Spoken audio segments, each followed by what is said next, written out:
G'day everyone, welcome to the Open Mills channel. So today we're going to get into a bit of matrix and cutting circles.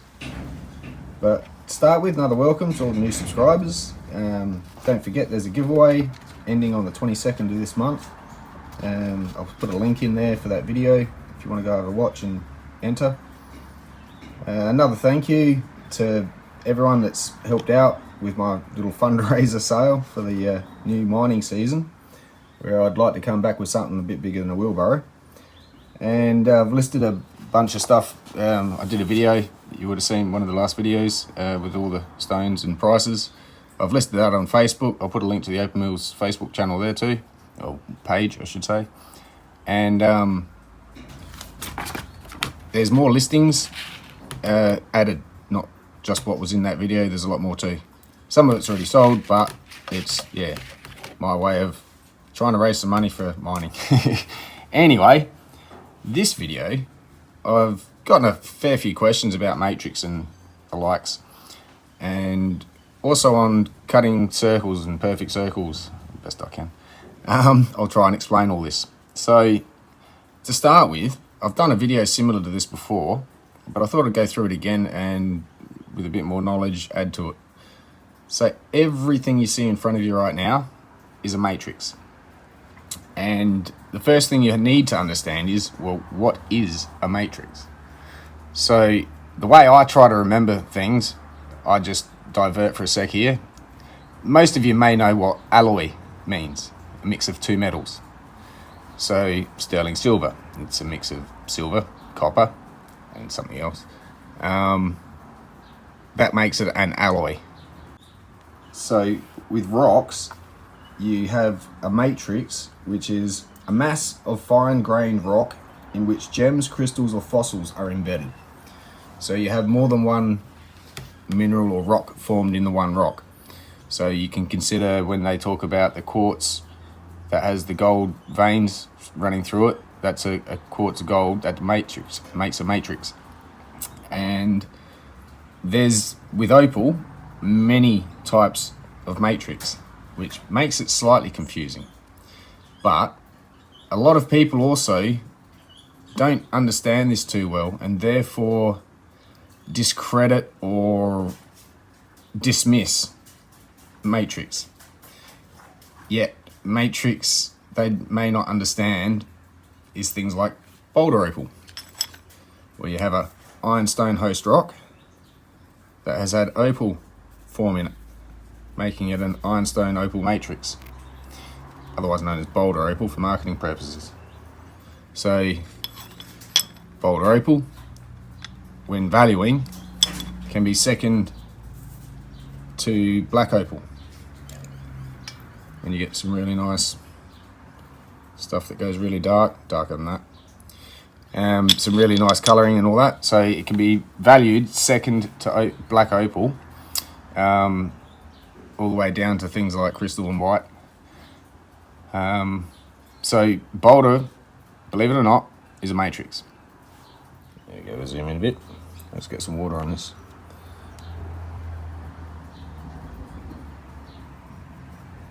So to me, in my understanding of things and the way that that's formed, it's kind of very similar to something we have at andamuka, and we call it painted lady.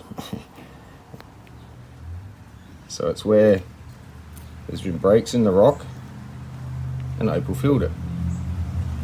No different, just the host rock is a different host, a different rock. Ironstone over here, more of a sandstone, quartzy stone this side. That doesn't run through the stone, that's literally that face there. Rub it back, it's gone. Here's another one, see if we can get this in the shot. A very thin layer.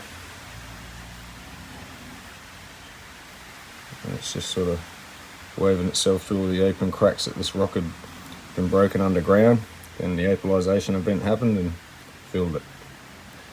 So for starters, there's two different types, two different fields, two different states. It's still within Australia.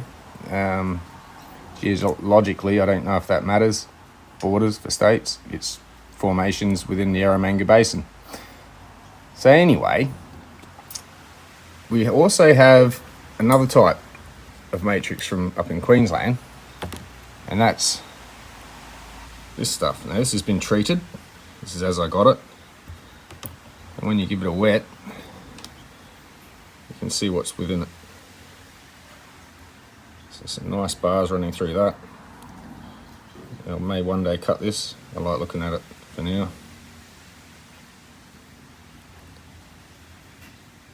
But that's also a matrix.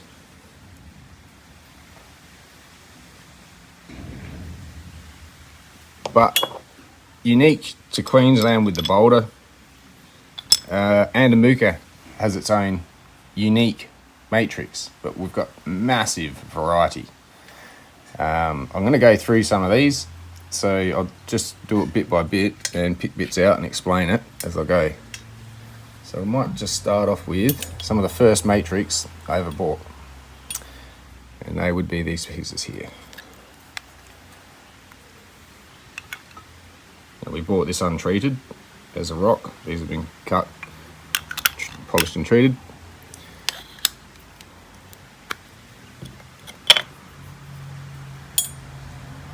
So I'll show you how the lighting goes with these. These are just full of colour.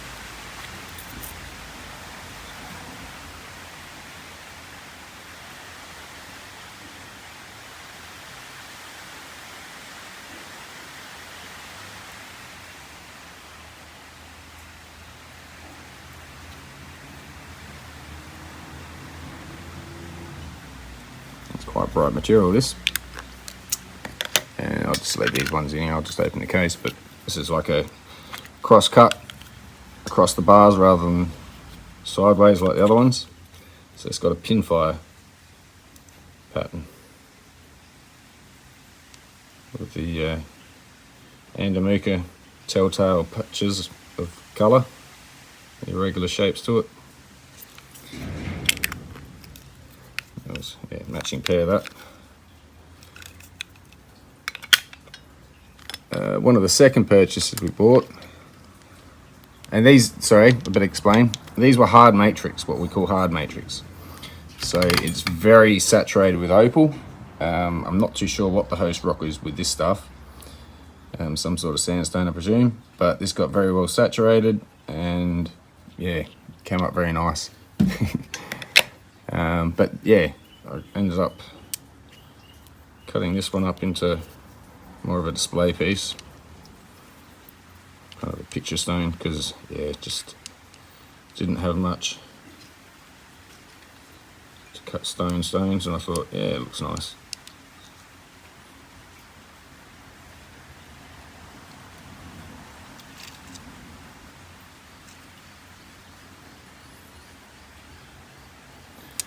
And that's also hard matrix, so it's also still got the host rock on it.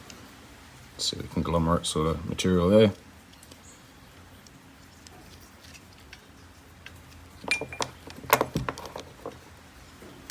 Another kind of hard matrix would be from this sort of material.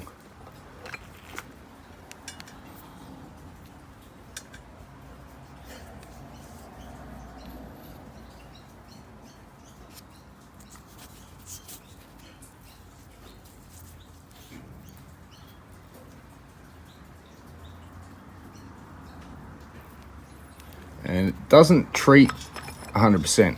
Some of it will treat, some of it won't. So you get this kind of an effect where it patchily, in patches, treated, and some of it just would not treat whatsoever.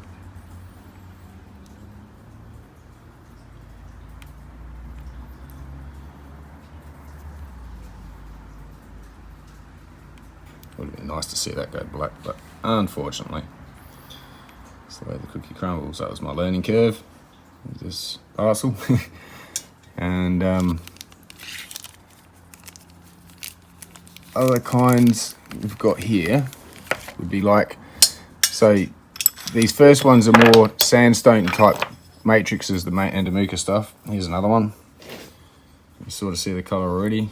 Give it a bit of water. The colour comes right out, and that's untreated slab. It's a nice pattern down this side. Very nice stones. I reckon that would be the faces on some.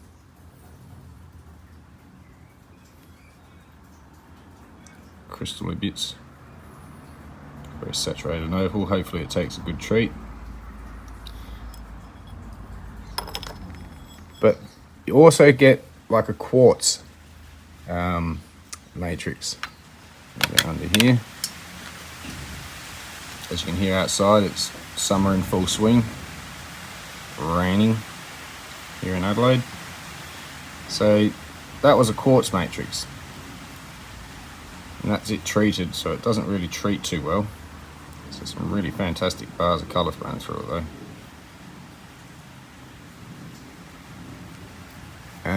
But some of it does treat. And so here's another type of quartz that's been treated by somebody, not me, and cut to this shape. I'm not sure why, but I like it enough to leave it as it is. Beautiful flashes of colour. But that's a quartz matrix, opal matrix.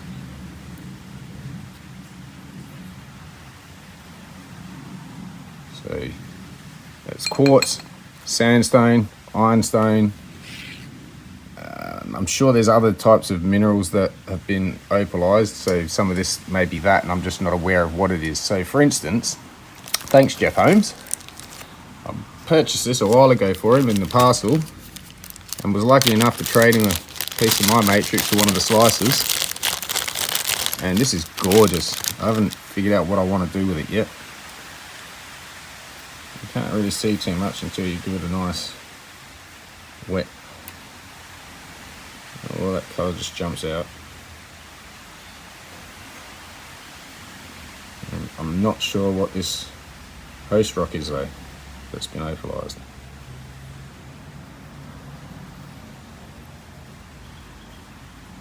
But that's an awesome specimen for now.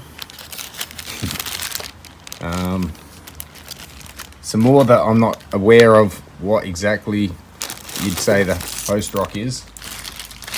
It's like a concrete, but it's not. It's a it was an opalized rock that got tumbled, and then you can give it a wet and see inside. It's got an actual bit of colour,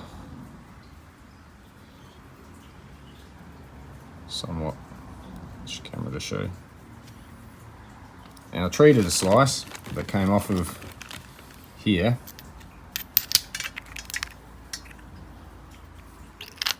It comes up like that. It's not super exciting, but it's not too bad. So I'm going to just slice the rest of this rock up and start cutting it. But that's another kind of matrix. This was a kind gift from Mr. Don Rankin, and he made these, makes these. It's just a matrix ball. I think that's out of concrete matrix, locally known, also known as rainbow matrix. To give you a bit more of an idea of that, it kind of starts off like bigger than this, but just for example's sake, this. It's almost like a mix of concrete, which is where it gets its nickname. Give it a bit of a wet. You see the colours start popping. And that's why we have to treat this stuff. Now this is, a lot of matrix was dismissed originally because you can't see anything. And yet just with a little bit of finesse, someone finally figured out, hey, we can treat this and we can turn it into this.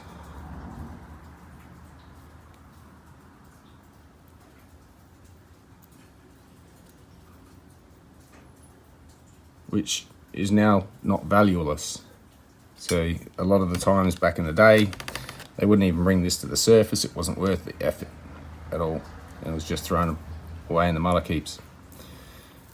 But nowadays it has its value.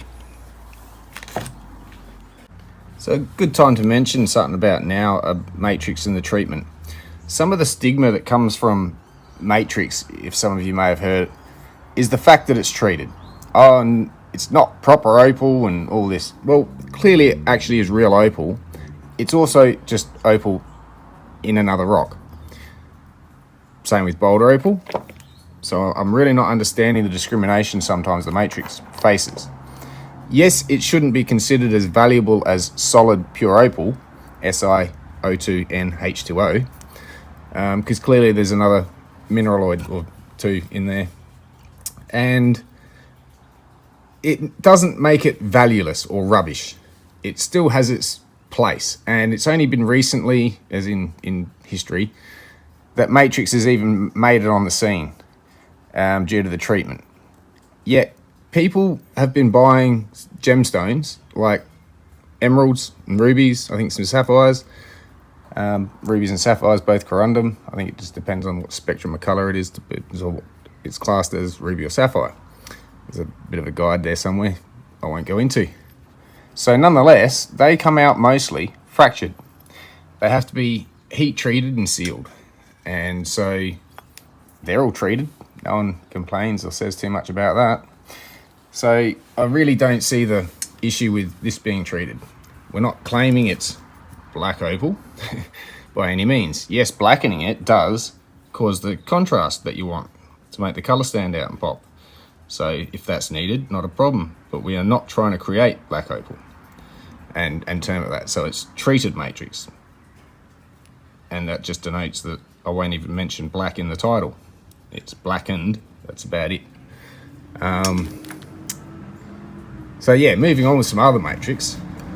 Here's some stuff, again a hard matrix that I'd bought a while ago. I think it was a slice of this I swapped there for that other piece. And it starts off like this. When sliced, and it's like, well, there's nothing to see there, Phil. Hang on a sec, give it a bit of wet, let's see if we can get some colour to pop. Anything, there we go. Pin fire in there. And then when you treat it, give it wet, it really comes out. Yes, by blackening it, but treating it. So this is the one I think I might use to make a circle out of a bit later. But you can clearly see why it needs to be treated, why this would have been dismissed. I mean, nobody can see that to know that it's worth anything. And half the time working by candlelight, it would have been a lot missed. But yeah, I see it has a value. It may not be black opal and those prices, but it's got a price and a value. And with opal, it's very precious. They're not making any more, so unless new fields are discovered, this is it, guys, and whatever else is coming out at the moment. So you kind of got to respect the rarity, I suppose, overall, and then you can understand why the best of the best is worth reasonable dollars for those who have the money or are lucky enough to find it. So moving on, this is some of my favourite opal. I just sold a 10 carat one of these recently, but to look at it, you're like, huh? There's a bit of a telltale there.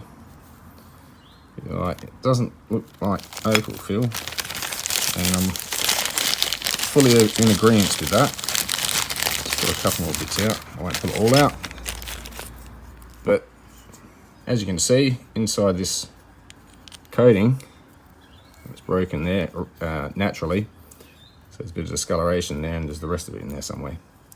But that's what it looks like when you break it clean. And so I'll go with this bit first. So in here, you see a really nice barrow colour. Once that's cleaned up, that should start looking like this. And this goes very black. There you go. And it looks very good when it's treated.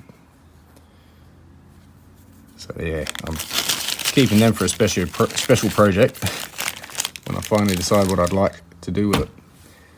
I'll just grab some out of the jars here for a sec.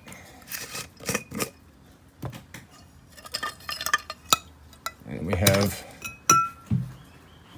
more hard matrix. So let's have the top cut off of it. Not sure what was above that. Probably maybe nothing. Maybe all the reds. No. It's got some nice multicolour there on that top bar. It should clean up very nicely. Got some fantastic stones out of this. And it's a nice size piece too. So if I wanted to cut large stones, there's the bonus for that. There's a couple more bits in there I won't go into. That's the main piece for that parcel. And over here, it's kind of a similar to that one.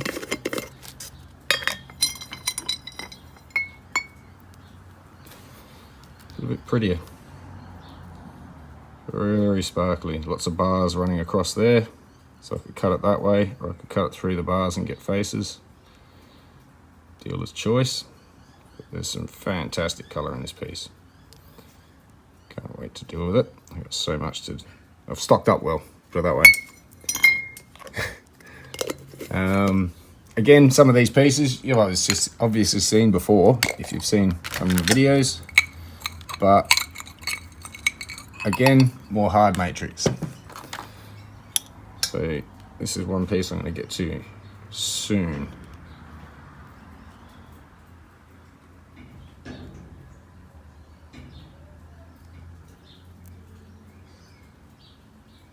That's a gorgeous chunk. It's got a couple of other bits in the jar as well. Pull it all out. And then down to one of my favourite, most recent possessions, acquisitions. Oops, a lot of water in there. Is this one. It's like a whole rock opalized into matrix. And once treated, shall look fantastic.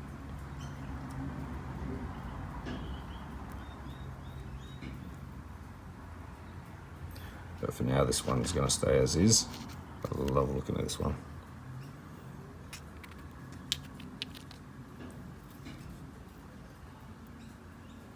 Fantastic colour in that. So yeah, they're sort of a hard matrix.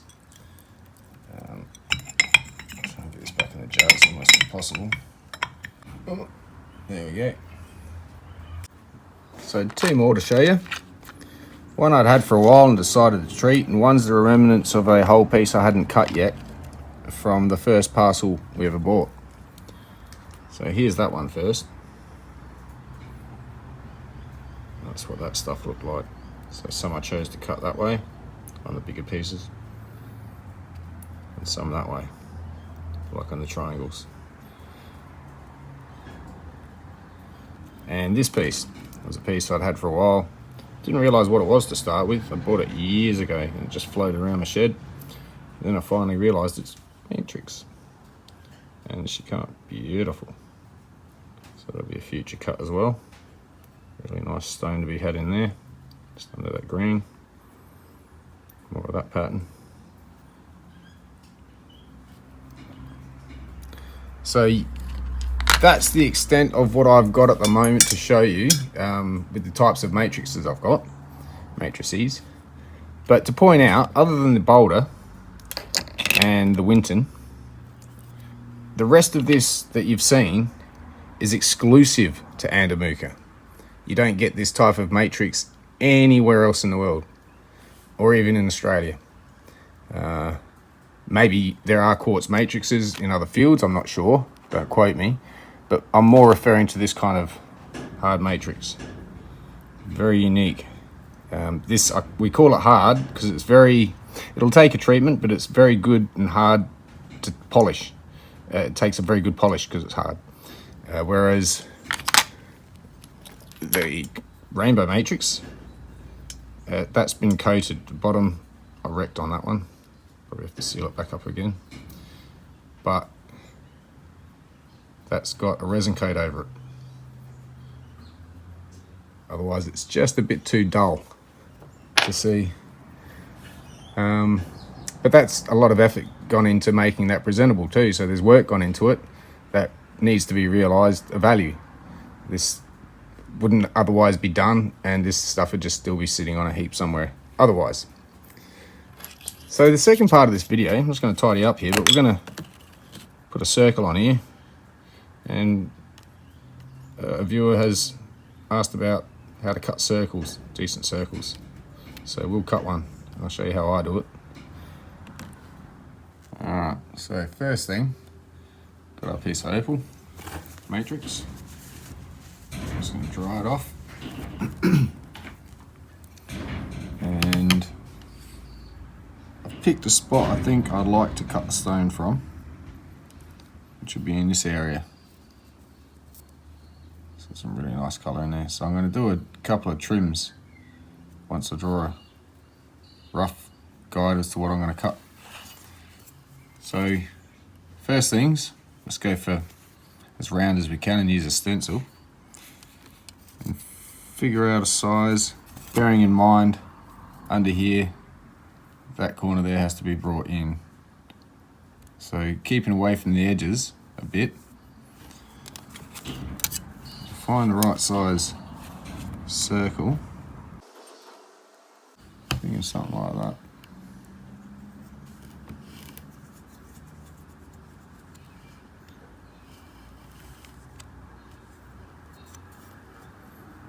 Nah, keep away from that white bit there.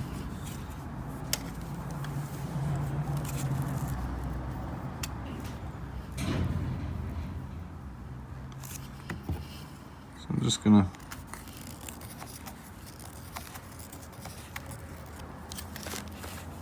do that. And basically, because this edge again would have to be brought in to start a stone, so I'm better off cutting through here and here, and then this little stone there, if possible, can be had out of that. So I'll quickly go and cut that up on the saw and come back. Okay, so here's a good time to illustrate. For those wondering how deep the treatment goes. Like the old Colgate ads, Mrs. Marsh, for those who remember. I don't know if it was exclusively Australian or not. But yeah, like liquid gets into this chalk. So yeah, it's just superficial really. So that will definitely be needing another retreat once we're done. So from here, I'm going to go over, excuse me, and start roughing out the round on the wheel, and then we'll dop it. Let's give it a bit of a tidy up. Alright, so I'm just going to take it pretty close to the circle, but not right up to it, so I can do the rest of the dop stick with more control.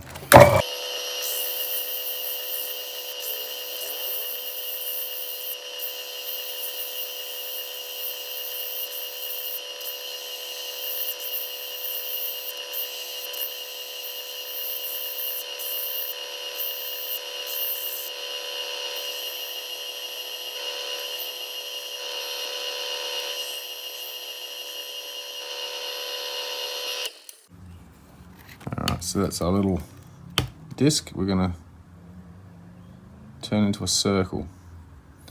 So the first thing is get it on a stick. And we want the stick very central, so I'm going to pay attention to that's why I try to get it close to the circle evenly. I'm going to try and get that centrally on there. After a while, that circle we've drawn is going to be irrelevant. But for now, it's a great guide. Turn the flame on. Heat this up a bit.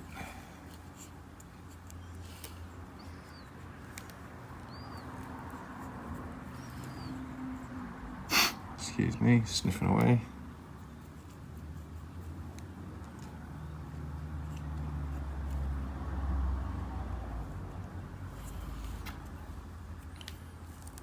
So make sure that this is not hot, but we definitely want it dry. Being porous, it's absorbed a bit of moisture. We don't want that in there. Plus to warm the stone up. So I'm not trying to heat the stone up, just warm it up. Which is why waving your fingers past it's not really heating your fingers up. It's also heating the stone up though, and if you don't burn your fingers, you won't overheat the stone either. It's just to take away the shock contrast of hot, cold, forms of skin won't stick. So we start heating the wax up. Keeping our stone warm. It's nice and hot. Dop him.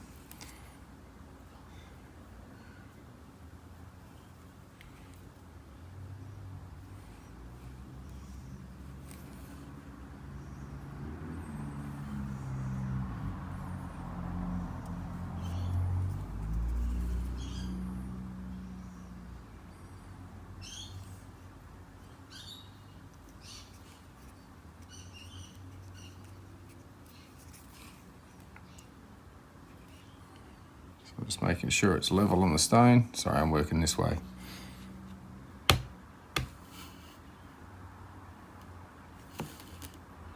That way when I turn it over, it doesn't end up wonky. I'm not melting this wax again, I'm just heating it up enough to move the stone around a touch.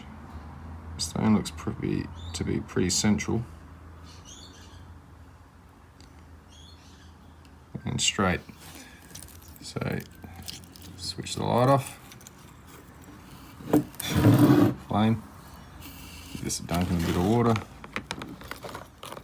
bit of cool down, and we're good to go. So we'll go cut a circle. Okay, so I'm going to keep on hand our little stencil because I'm going to keep referring to it and checking it to make sure if the stone fits snugly or not, and that will give us a guide to how well we're keeping it round as well. So here we go.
So what I was doing there is getting it right in, getting it round as close to the template that I drew on it as possible, and from there just keep checking up against the template stencil. Pretty sure these are like basically kiddie stencils for stencil drawing. It's not a specific special jeweler's circle. It's a circle. So having that to guide you will get you as close to as perfect as you're going to get. But then you're based on the set sizes. If you wanted a specific set size that no stencil can specifically create, that's where you get your calipers out, and you've got to constantly go around and checking the distance all the way around it. Other than that, that's as round as I'm going to get it freehand with stencil. So now we're going to work on the dome, and all this is going to disappear, so it's going to go back to not really looking much, but we'll give it a treat later and I'll show it again in another video. But for cutting it, that's how you get it round. Now, keeping the stick central on the stone from the base has helped. Holding the stick down like this with my fingers pinching it here to help. This is like a stop where my fingers stop, and I know if I've gone in a bit further because my knuckle's slightly grazing the wheel or not. I can feel the water, and just that light touch doesn't grind my knuckle away. As you can see, there's no damage. But that helps, just getting that to sit at a set distance. Always bring it off when you're moving your hands under here, but also just holding it in the same position and trying to not hold your breath, but don't move too much and just keep turning it. Now, you don't need to take too much off, so you can just keep checking it and slowly whittle it down. You don't want to have to find out you got a little flat spot somewhere and oops, which you should be able to see if you're looking straight down on the stone. As you go around, you can see that it's flat, like it's not round like the rest of everything else curving against the wheel. You just got to stare at it and you'll notice any inconsistencies. So that's the best way I can explain how to get that round. So I'm going to go ahead and keep cutting, and we'll knock this one out.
Okay, so here's our stone. Let's quickly zoom in a bit.